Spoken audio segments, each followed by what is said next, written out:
Hello નમસ્કાર મિત્રો, જય શ્રી કૃષ્ણ અને ગુડ મોર્નિંગ. આજે સવાર પડી ગયું છે ને વાડીમાં આટો મારવા નીકળી ગયા છે. અને કુનાલ મને થોડીક રિશ્વત આપે છે. શું કહેશો કુનાલ? તમે અમને બપોર લાવી દેશો ને અમે તમને ફેમસ કરી દેશું. ફેમસ કરી દઈશું એમ? હા. તો એક કામ કર ને, પહેલાં ફેમસ કરી દે મને, બરોબર? પછી હું તને પોપટ લાવી દઉં પાળવાના. ઓલા કલરના આવે ને હા. ઈવડા એ આખું પક્ષી ઘર ત્યાં અલગથી બનાવી દઉં. કરવું છે એવું? પોપટ લાવી દો. એવું કરવું છે? હા. બોલ મેં, હા. તારી શું ડિમાન્ડ છે? પોપટ લાવી દો પછી.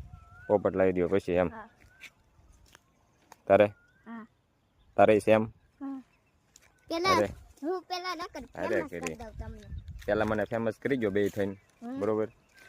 પછી તમે ફોલોવર તો ગમે એટલા હોય, આપણે ચેનલ મોનેટાઈઝ ને એવું બધું થઈ જાય. તો ફેસબુકમાં તો થઈ ગઈ છે. ફેસબુકમાં થઈ ગઈ. હા, યુટ્યુબમાં ને એમાં મોનેટાઈઝ થઈ જાય એટલે રેડી. તો પછી મોનેટાઈઝ છે ને. શું છે મોનેટાઈઝ. મોનેટાઈઝ? એમ કે યુટ્યુબમાં તો મોનેટાઈઝ છે જ તે ને.